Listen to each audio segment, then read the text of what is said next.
Hai, Assalamualaikum dan selamat sejahtera. Kumpulan kami akan membentangkan tentang tunjang perkembangan fizikal dan estetika, iaitu perkembangan fizikal dan penjagaan kesihatan. FK 6.0 Pemakanan. Kami memilih tajuk makanan sihat dan makanan tidak sihat. Makanan sihat ialah makanan yang memberikan manfaat kepada tubuh badan dengan memenuhi keperluan pemakanan harian, manakala makanan tidak sihat pula ialah makanan yang lebih banyak membawa kesan negatif kepada kesihatan tubuh badan. Perbezaan makanan sihat dan tidak sihat.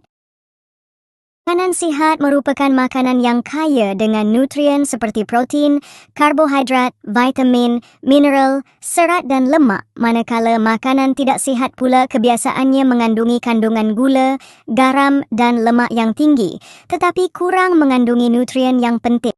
Selain itu, saya akan menunjukkan contoh gambar makanan sihat. Ini sawi baik untuk kanak-kanak. Sawi ini baik untuk tulang. Sawi mengandungi kandungan kalsium dan magnesium menyokong pertumbuhan tulang yang kuat. Ini pula ialah ikan. Ikan juga baik untuk kesihatan. Ikan ialah makanan yang mempunyai sumber protein berkualiti tinggi. Ikan membantu dalam pertumbuhan otot dan perkembangan sel tubuh. Seterusnya adalah makanan tidak sihat. Ini kek sangat tidak bagus untuk kesihatan. Kek mempunyai gula yang tinggi. Kek boleh menyebabkan kerosakan gigi, obesiti dan meningkatkan risiko diabetes jika diambil secara berlebihan. Kencing goreng mempunyai kandungan garam yang berlebihan. Pengambilan garam berlebihan boleh meningkatkan risiko tekanan darah tinggi sejak usia muda. Oke, untuk slide yang seterusnya, saya akan membentangkan tentang jadual hidangan permakanan yang sehat. Mari kita mulakan dengan hidangan awal hari, iaitu sarapan dan snack pagi. Untuk memulakan hari dengan tenaga, kanak-kanak perlu mengambil sarapan pada jam 7.30 pagi hingga 8 pagi. Menu sehat termasuk semangkuk bijiren dan segelas air susu yang berkhasiat.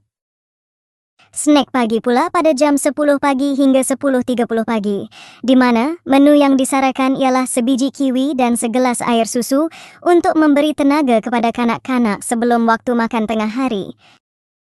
Seterusnya kita akan beralih kepada hidangan makanan tengah hari dan minum petang. Seperti di dalam jadual, makanan tengah hari bermula dari jam 12 tengah hari sehingga 1 petang. Makanan tersebut haruslah seimbang seperti nasi, semangkuk sup ayam, sayur-sayuran dan buah-buahan serta segelas jus oren. Manakala minum petang pula pada jam 4 petang hingga 5 petang. Makanan yang perlu diambil terdiri daripada muffin coklat dan secawan kopi suam sebagai snack ringan pada waktu petang. Akhir sekali kita sudah sampai ke hidangan terakhir dalam jadual ini, yaitu makanan malam dan makan malam ringan. Makan malam di antara jam 7 malam hingga 8 malam. Makanan yang perlu diambil oleh kanak-kanak haruslah sehat seperti nasi, ikan bakar, telur dadar dan sayur-sayuran serta segelas air putih untuk memastikan hidrasi yang mencukupi.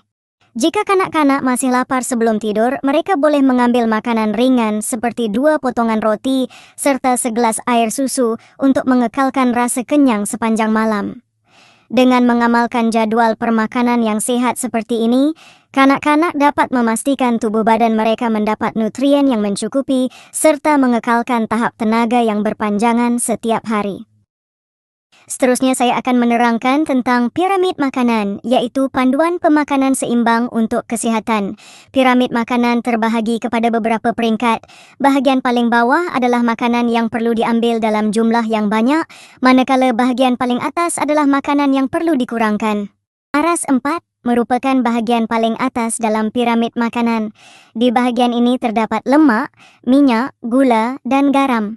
Makanan dalam kumpulan ini termasuk kek, coklat, manakala makanan bergaram seperti makanan ringan dan makanan segera. Di samping itu, makanan berlemak adalah makanan seperti mentega, margarin, dan makanan bergoreng.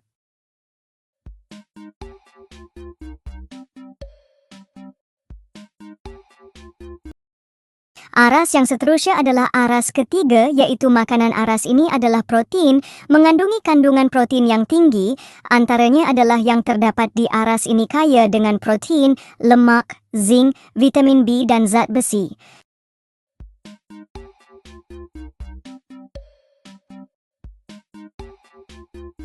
Karbohidrat adalah aras dua piramid makanan mengandungi kumpulan makanan yang kaya dengan karbohidrat kompleks yang merupakan sumber tenaga yang utama. Makanan ini juga membekalkan vitamin, mineral, serat, dan sedikit protein. Di dalam setiap hidangan, makanan daripada kumpulan ini perlu diambil paling banyak.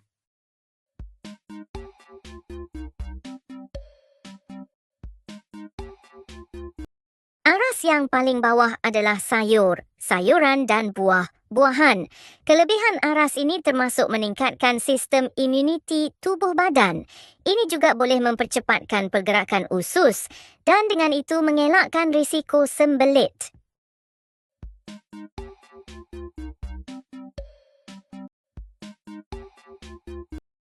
Sebagai kesimpulannya, pengajaran yang kita boleh dapat di dalam video ini adalah kanak-kanak dapat mengamalkan gaya hidup yang lebih sihat dan berkualiti.